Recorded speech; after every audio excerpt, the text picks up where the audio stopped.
ఇది మన కాంగ్రెస్ ప్రభుత్వం. మేము గతంలో లాగా ఏదో ఇష్టమంటే ఇచ్చినట్టు అది నిజంగా చాలా మందికి తినడానికి కూడా ఉపయోగపడే విధంగా కాదు.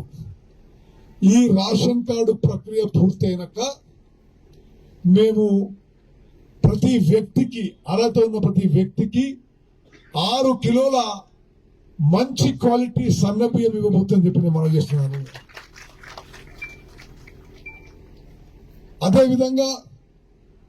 అదేవిధంగా ఇళ్ల విషయంలో కూడా గత 10 ఏళ్ల పాటు మీరు మోసపోయినమ్మా. మీకు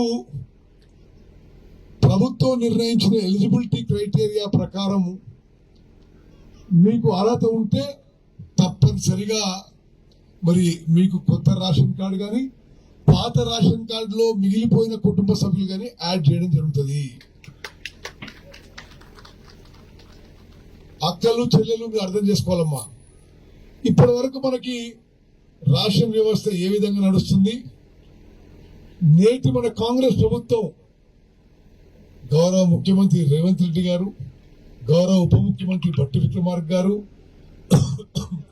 మీ అందరం మంత్రులు కలిసి ఈ పబ్లిక్ డిస్ట్రిబ్యూషన్ సిస్టమ్ లో ఈ రేషన్ కార్డు విషయంలో జనానికి మేలు చేయాలని, ఆహార భద్రత కల్పించాలని పెద్ద మార్పు తీసుకొచ్చినాము. గతంలో అధికారంలో ఉన్న వాళ్ళు 10 ఏళ్ల పాటు కొత్త రేషన్ కార్డు ఇవ్వలేదు. మీకు లెక్కలతో సహా విలేకరు మిత్రులకు కూడా మీకు చెప్తున్నాను. 2014 జూన్ 2వ తారీఖు బీఆర్ఎస్ ప్రభుత్వం అధికారంలో వచ్చిన రోజు సుమారు 90 లక్షల రేషన్ కార్డులు ఉన్నాయి.